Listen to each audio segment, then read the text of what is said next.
여호수아 15장 13절부터 19절까지. 여호수아 15장 13절부터 19절까지 교도하겠습니다. 13절 제가 있습니다.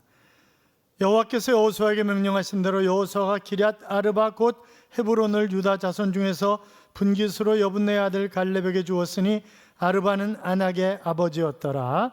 갈렙이 거기서 아낙의 소생 그세 아들 세세와 아이만과 달멜 거기서 올라가서 드빌 주민들 쳤는데 드빌의 본 이름은 기럇 세벨이라. 갈렙이 말하기를 기럇 세벨을 쳐서 그것을 점령하는 자에게는 내가 내 딸 악사를 갈렙의 아우 그나스의 아들 온니엘이 그것을 점령함으로 갈렙이 자기 딸 악사를 그에게 아내로 주었더라. 악사가 출가할 때에 그에게 청하여 아버지에게 밭을 구하자 하고 나귀에게 내리매 갈렙이 그에게 묻되 내가 같이요 이르되 내게 복을 주어서 아버지께서 나를 네 ገብ으로 보내주시오니 샘물도 내게 주어서 하매 갈렙이 윗샘과 아랫샘을 그에게 주었더라. 아멘. 같이 인사하겠습니다. 주의 이름으로 잘 될 것입니다. 더 잘 될 것입니다. 끝없이 잘 될 것입니다. 아멘. 예배 자리에 함께 하신 여러분, 하나님께서 동행하심으로 이 한 주간 행복한 감사가 넘치는 그런 한 주간의 삶이 되시기를 주님의 이름으로 축원합니다. 하나님께서 우주 만물을 창조하시면서 빛, 궁창, 육지의 일월 성신, 어리와 조류, 동물, 남자, 여자 이렇게 이제 6일 동안 만드셨잖아요. 물론 요미라고 하는 단어가 24시간이라고 하는 의미도 있고 뭐 천년이라는 의미도 있고 여러 가지 의미를 가지고 있기 때문에 첫째, 둘째, 셋째 날까지는 이게 사실은 24시간이 하루다 그렇게 보기도 참 곤란한 거죠. 지금 이게 1월 성신의 넷째 날이니까 그렇잖아요. 어떻든 하나님이 천지를 창조하시고 하나님 보시기에 좋았더라 그렇게 말씀하셨고 또 인간을 만드신 후에 뭐라고 그러셨어요? 이 땅에서 생육하고 번성하여 땅에 충만하라 땅을 정복하라 그렇게 말씀하셨습니다. 자, 그러니까 하나님은 이미 우리에게 정복할 수 있는 인자를 성공할 수 있는 인자를 승리할 수 있는 그런 인자를 심어 놓으신 거죠. 그런데 마음을 닫고 사는 거예요. 우리가 뭐 이스라엘 백성들만 마음을 닫고 사는 게 아니라 우리도 마음을 닫고 살기 때문에 하나님의 복이 들어갈 자리가 없는 거죠. 이스라엘 백성들이 그랬잖아요. 그래서 광야에서 다 죽는 그런 모습도 우리가 보았잖아요. 여러분 스티븐 호킹 박사를 아시죠? 이 사람이 1942년 1월 8일 생인데 20살 때 의사 선생님이 앞으로 길게 살아야 2, 3년 그렇게 얘기를 한 것입니다. 그런데 그가 의사 선생님이 얘기한 것보다 50년을 더 살았어요. 그러니까 76살까지 살았습니다. 그래서 2018년 3월 14일 날 생을 마감했는데 그러면 그가 의사는 2, 3년 얘기했는데 50년 이상을 산 이유가 뭘까? 물론 여러 가지 이유를 얘기하지만 그 가운데 하나가 그가 열린 마음의 소유자였다라고 하는 그런 얘기를 합니다. 늘 마음이 열려 있었다는 거니까 모든 것을 다 잘 받아들이는 거죠. 그래서 그것이 그의 삶을 끊임없이 연장시켰다 하는 그런 이야기도 하고 있습니다만 문제는 다 닫혀 있는 게 문제 아니겠어요? 이스라엘 백성들 보세요. 그들이 지금 가나안 땅을 정복을 했습니다. 그런데 그들의 마음이 완전히 열려 있었다고 한다면 하나님이 약속하신 모든 땅들, 그래서 가나안 7족속을 위시한 전부 들어가서 진멸을 시켰을 거예요. 그런데 어느 정도 정복하고 이만하면 됐어. 그리고 포기하는 거예요. 그러면서도 땅을 분배하는 데는 아직까지 정복하지 못한 땅까지 분배를 하게 됩니다. 자, 오늘 15장은 유다 지파가 분배받은 그 땅에 관한 그런 이야기를 하고 있는데 유다는 장자가 아닙니다. 야곱이 4명의 여인에게서 12명의 아들을 낳았잖아요. 첫째가 루벤이었고 둘째가 시므온이었고 셋째가 레위였고 넷째가 유다였습니다. 그러니까 유다는 사남이에요. 그런데 그가 장자의 복을 받았다는 거예요. 그 이야기는 루벤이 장자의 복에서 제외됐다고 하는 그런 이야기도 되고 또 유다가 장자의 복을 받을 만큼 믿음을 가지고 있었기 때문에 하나님이 그에게 장자의 복을 허락하셨다. 그렇게 이야기할 수가 있을 것입니다. 물론 첫째는 하나님의 은혜이지만 창세기 49장에 보면 하나님께서 야곱을 통해서 그 12아들들에게 축복하는 그런 장면이 나옵니다. 그런데 그 장면 가운데 유다를 축복하는 것이 제일 많이 나와요. 제일 많이 나오는데 그만큼 이제 아버지의 사랑을 받은 사람이었고, 또 보면 하나님이 뭐 손도 어긋나게 하고 하는 거 보면 하나님 뜻대로 움직여가도록 얘기하시는 그런 장면들, 움직여가는 그런 모습들을 우리가 얼마든지 볼 수 있잖아요. 어떻든 유다는 장자적인 신앙을 가졌는데 우리가 그 예를 여러 군데서 찾아볼 수가 있는 거죠. 자, 가나안 땅에 양식이 떨어졌습니다. 그래서 야곱의 아들들이 애굽의 양식을 구하러 가는데 애굽의 총리가 어디서 많이 본 친구잖아요. 자기들 동생이란 말이죠, 이게. 요셉이었단 말이에요. 야, 너무 비슷하게 생겼다. 그렇게 생각하지 않았을까요? 결국 그 요셉이 자기들을 스파이로 몰아가지고 시므온을 볼모로 잡고 자기 고향에 있는 동생 베냐민을 데리고 오면 누명을 벗게 해주겠다, 이렇게 얘기를 했어요. 그런데 아버지가 길길이 뛰는 거죠. 왜냐하면 아버지가 사랑하는 여인에게서 난 아들이 바로 이 요셉과 베냐민인데, 그런데 요셉은 뭐 이미 죽었다고 여겨지고 있는 거고, 그런데 그 베냐민을 데리고 내려가겠다고 하니까 단호하게 아버지가 거절을 합니다. 그때 유다가 나서서 창세기 43장 9절에 보면 이렇게 얘기를 하죠. 내가 그를 위하여 담보가 되오리니 아버지께서 내 손에서 그를 찾으소서. 내가 만일 그를 아버지께 데려다가 아버지 앞에 두지 아니하면 내가 영원히 죄를 지리이다. 자, 제가 담보가 되겠습니다. 그 얘기는 제 생명을 걸겠습니다, 거기에. 그러니까 아버지 걱정하지 마세요. 이제 그런 얘기를 하는 거죠. 또 은잔 사건으로 베냐민이 애굽에 붙잡혔을 때에도 창세기 44장 33절에 보면 요셉에게 이렇게 얘기를 합니다. 이제 주의 종으로 그 아이를 대신하여 머물러 있어 내 주의 종이 되게 하시고 그 아이는 그의 형제들과 함께 올려보내소서, 이렇게 얘기를 합니다. 자, 그러니까 장자의 신앙이라고 하는 것의 특징 중에 하나가 뭐냐면 책임감입니다. 책임감. 그러니까 이 유다 보면 책임감이 대단한 사람이었고, 어떤 일을 할 때 늘 앞장서서 일했던 지파가 바로 유다 지파입니다. 그러니까 여호수아가 죽은 뒤에도 마찬가지고 다 마찬가지죠. 자, 우리가 이 시간에 장자적인 신앙을 살펴보면서 우리 모두가 장자의 복을 받을 수 있기를 주님의 이름으로 축원합니다. 그러면 장자의 복은 과연 어떤 것이 장자의 복을 받을 수 있는 비결이냐? 첫째는 하나님의 약속을 100% 믿고 아멘하는 신앙을 가진 것이 장자의 신앙이다, 그렇게 얘기할 수 있습니다. 앞서 말씀을 드렸지만 그 야곱이 12아들들에게 이제 축복을 하잖아요. 그런데 그 축복한 말의 글자가 968글자예요. 그런데 유다에게 해당되는, 유다에게 한 말이 242글자예요. 그러니까 4분의 1을, 아들이 12명인데 이 유다에게 4분의 1을 할애해서 이야기를 하는 거예요.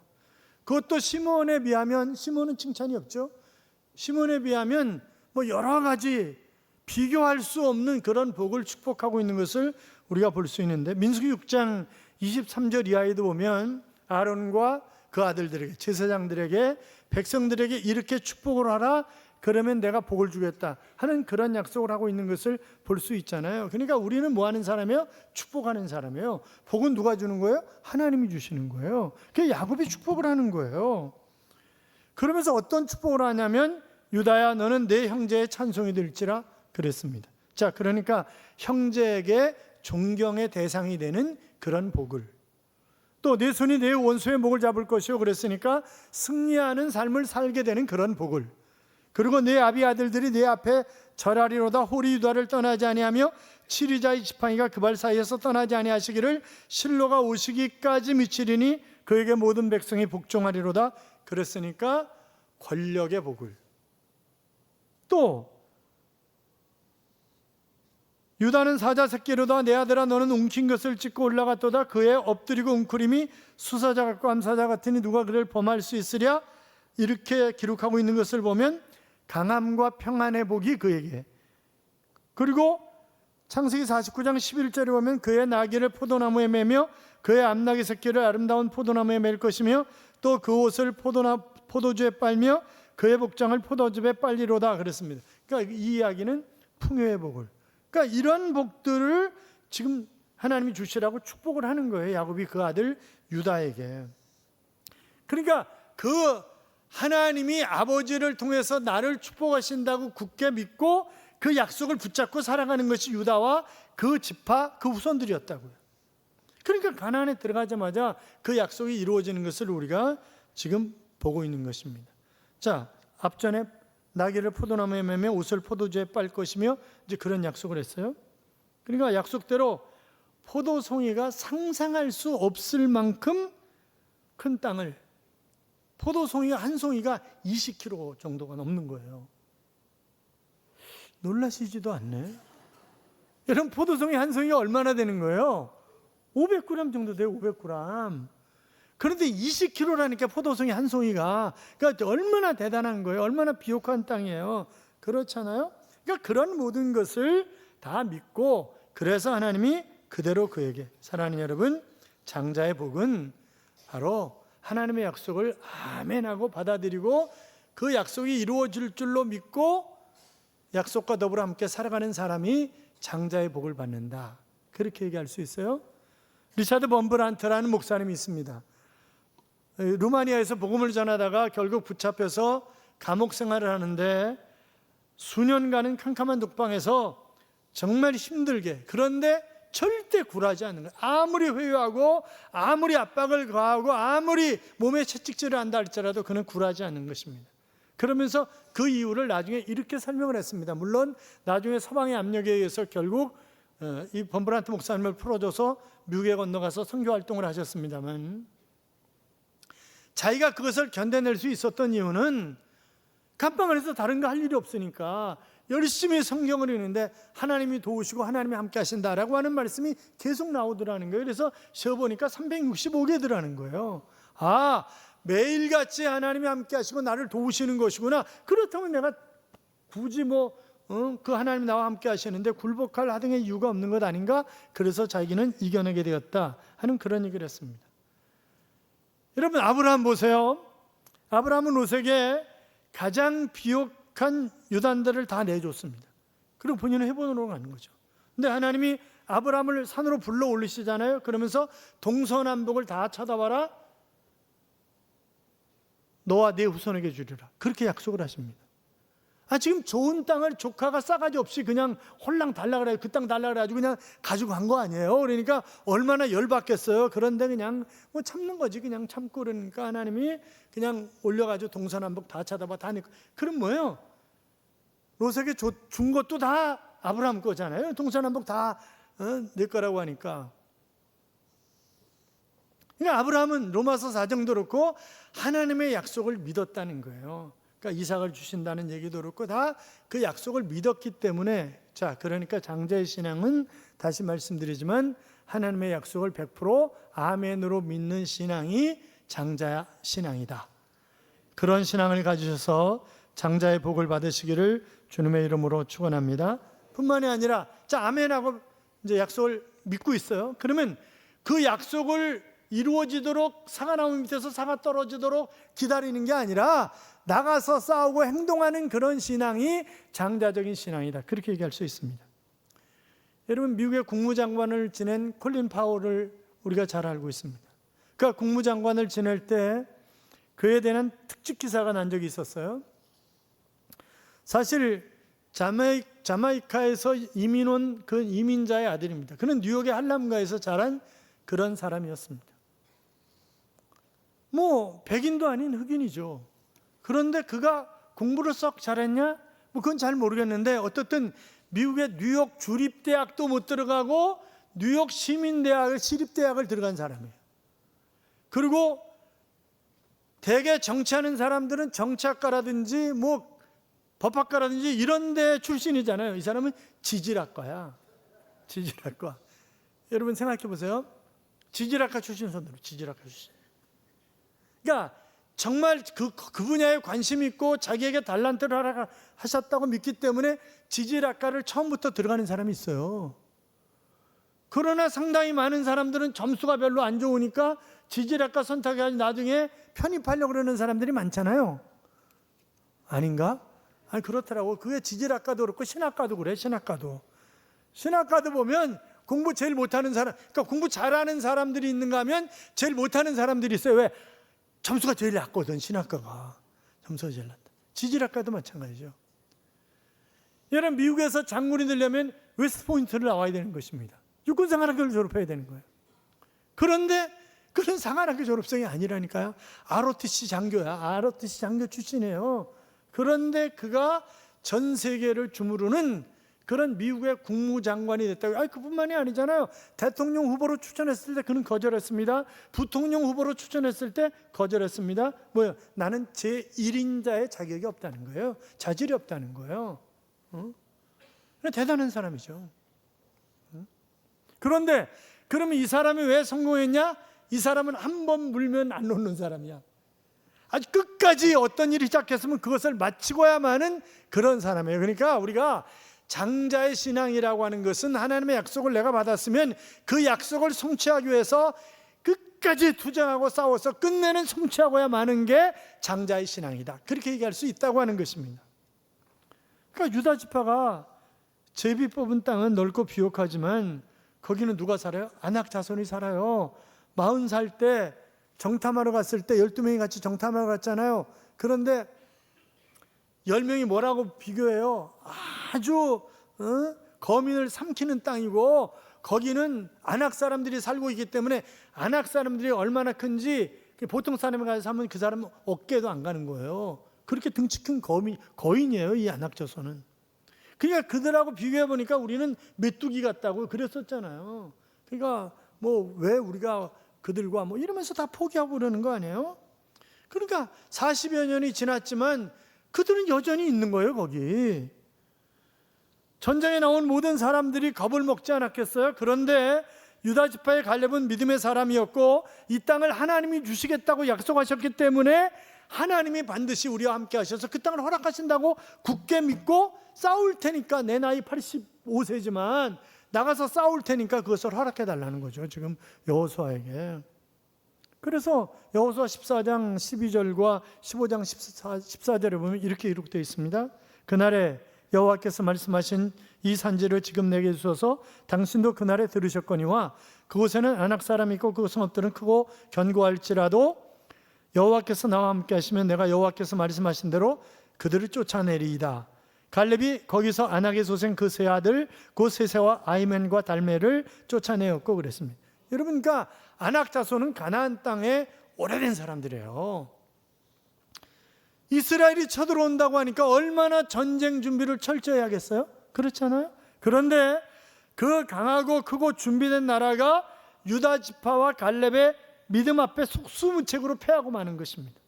이것은 전쟁의 승패가 군인의 수가 얼마나 많으냐, 얼마나 좋은 무기를 가지고 있느냐, 얼마나 탁월한 작전을 수행하느냐, 그런 게 아니라 하나님이 누구 편에 서 있는가에 따라서 전쟁의 승패는 결정된다라고 하는 것을 아주 잘 보여주는 거죠.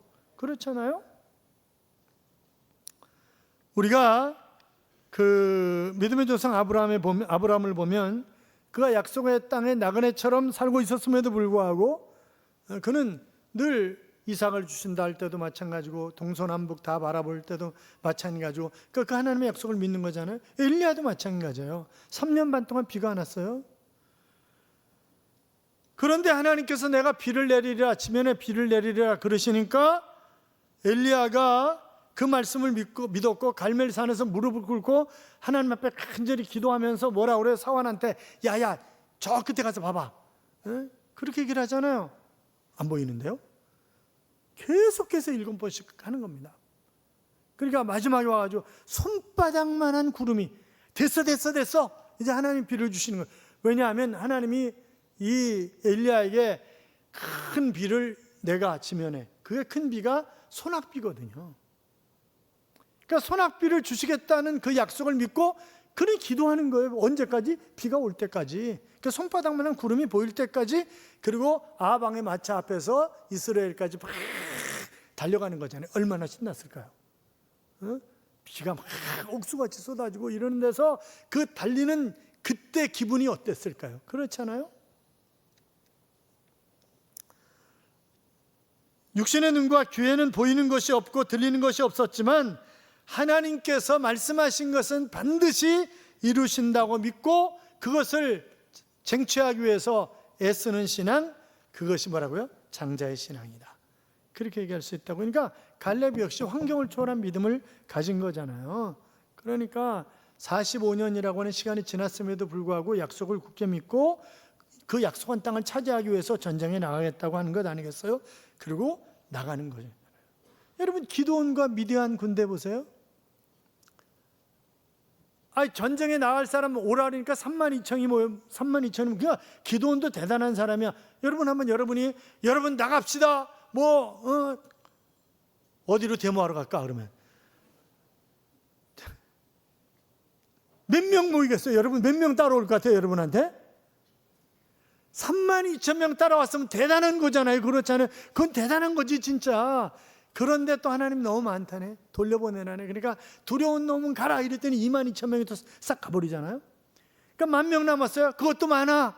그래가지고 물을 먹는데 손에다 물을 움켜먹고 이 사주경계를 하는 그런 사람 300명만 뽑아가지고 결국 싸우는 거잖아요. 그런데 그 싸우기 전날 밤에 정탐을 갔더니 모여가지고 그들이 얘기하면서 야야야 하나님이라는 그 이스라엘 신이 그 기드온과 함께 하시는데 그럼 우린 진 거 아니야? 이렇게 지들끼리 얘기하고 있는 거예요. 그러니까 야 이거는 전쟁 하나만 하구나. 근데 그들이 가지고 있는 무기가 뭐예요? 항아리하고 나팔이에요. 횃불. 그게 무기야. 그게 무슨 무기냐고. 그렇잖아요. 그리고 전쟁에서 결국 그 다음날 싹 쓸어버리고 승리하는 거 아니에요? 지들끼리 죽이고 난리가 난 거 아니겠어요? 사랑하는 여러분, 하나님의 약속을 믿고 행동하는 신앙인에게 하나님은 승리를 안겨주시는 줄로 믿습니다. 그게 장자의 신앙이에요. 뿐만이 아니라 반드시 합력해서 선을 이루시는 하나님이 좋은 결과를 반드시 가져다 주신다라고 하는 것을 믿는 신앙이 장자적인 신앙이다. 그렇게 얘기할 수 있습니다. 자, 85세의 노구로 거인들과 싸워서 이깁니다. 갈렙이 피곤했어요. 마지막 남은 기럇세벨이라는 성 앞에서 외쳤습니다. 그래서 16절에 보면 갈렙이 말하기를 기럇세벨을 쳐서 그것을 점령하는 자에게는 내가 내 딸 악사를 아내로 주리라 하였더니 그랬습니다. 이 소리를 듣고 온니엘이 나가서 싸워가지고 전쟁에서 승리해가지고 갈렙의 사위가 되는 거잖아요. 이 갈렙에게는 아들이 없고 딸 악사만 있는 거예요. 아들이 없으면 자식이 없는 것으로 여기는 것이 이스라엘 민족이에요. 그러니까 이스라엘 민족의 측면에서 보면 갈렙은 복이 지지리도 없는 사람이지. 왜냐하면 아들이 없으니까, 대를 물릴 자가 없으니까 복이 지지리도 없는 거예요. 그런데 그 딸 때문에 그 엄청난 전쟁의 승리를 뿐만이 아니라 대를 이어서 민족의 지도자로 쓰임받을 수 있을 줄 누가 어떻게 알았겠어요? 그렇잖아요. 악사는 믿음이 좋은 그런 딸이었다고요. 그래서 온니엘과 결혼을 하고 아버지에게 결혼 지참금을 받으러 가는데 처음에는 남편과 의논하면서 땅을 받기로 했다가 아버지 앞에 서면서 마음이 바뀌었습니다.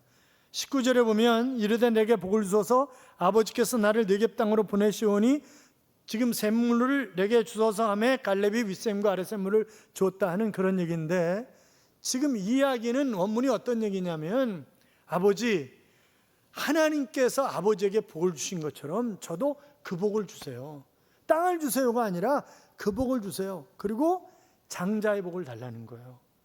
그래서 윗샘과 아랫샘을 줬다 그랬어요. 그러니까 이 샘물은 장자에게 주는, 그러니까 누가 부자냐? 샘 가지고, 거기 물이 잘 안 나오는 데니까 샘물 가지고 있는 사람이 부자인 거죠, 이게. 그런데 샘이 많았나 봐. 윗샘 아랫샘 다 준 거 보니까. 그렇잖아요? 사랑하는 여러분, 그 딸을 가지신 분들, 하나님께서 그 딸을 통해서 놀라운 역사를 이루실 줄로 믿습니다. 딸로 인해서 앞으로의 삶이 점점 더 뭐 그런 얘기 많이 하시잖아요. 해외여행 보내준 사람들, 아들이 보내준 사람은 거의 없대잖아요. 딸이 보내줬지 다. 제가 미국에서 공부할 때 그 슐츠 교수가 상담학 교수였는데 질문을 했어요.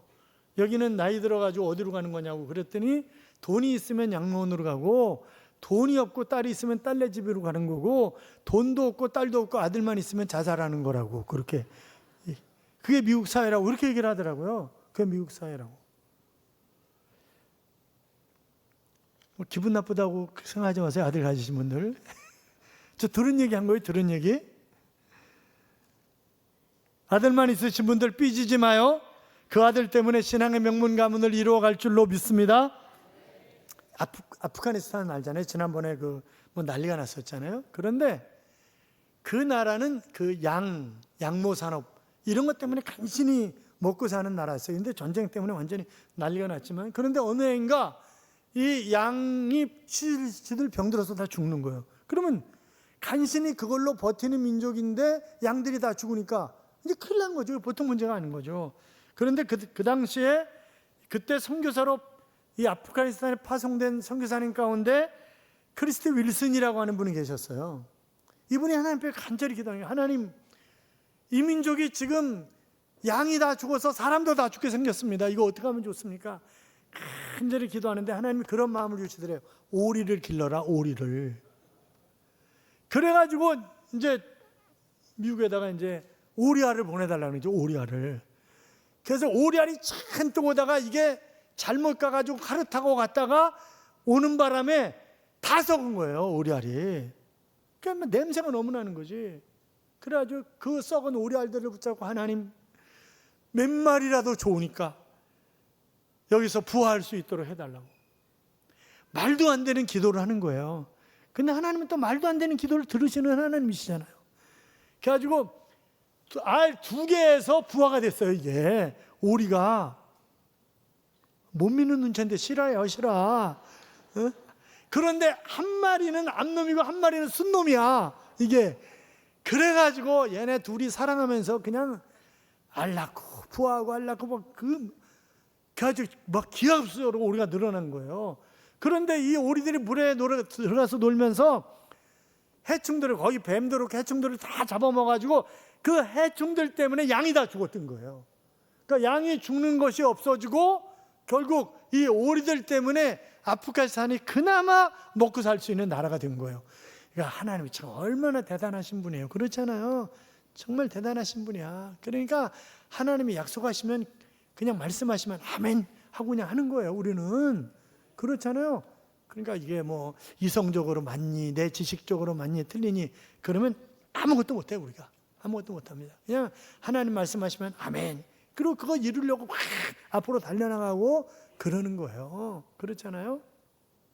사랑하는 성도 여러분, 장자의 신앙, 하나님의 약속을 100% 아멘하고 믿고 그 약속한 것을 이루려고 나가서 싸워서 끝내는 차지하고 그리고 궁극적으로 합력의 선을 이루시는 하나님이 내 마지막은 잘되게 하신다라고 하는 것을 굳게 믿고 나가는 것이 바로 장자의 신앙이라고 한다면 여러분이 그런 신앙을 가지셔서 갈렙처럼 헤브론을 정복하고 멋지게 승리하는 그런 복 있는 삶을 살아가는 하나님의 자녀들이 되시기를 주님의 이름으로 축원합니다.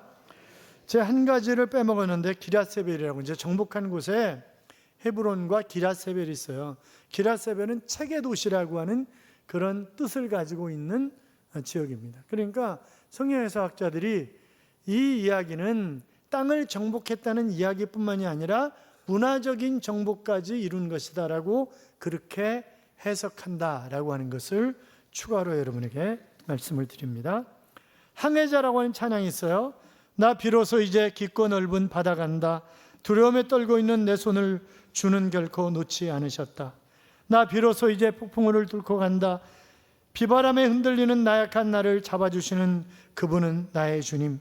주 나를 놓지 마소서. 이 깊고 넓은 바다에 홀로 내 삶의 항해의 끝이 되시는 주님이시여 난 의지합니다. 날 포기하지 마소서 라고 하는 그런 찬양입니다. 사랑하는 여러분, 하나님은 우리를 포기하지 않으십니다. 우리를 고아와 같이 버려두지 않는다고 말씀하셨습니다. 그분은 세상 끝날까지 우리와 함께 하실 것입니다. 우리가 장자의 신앙을 가지고 나가면 그분은 멋진 인생을 살아갈 수 있도록 시온의 대로를 활짝 열어주실 줄로 믿습니다. 그런 복이 충만하시기를 주님의 이름으로 축복합니다.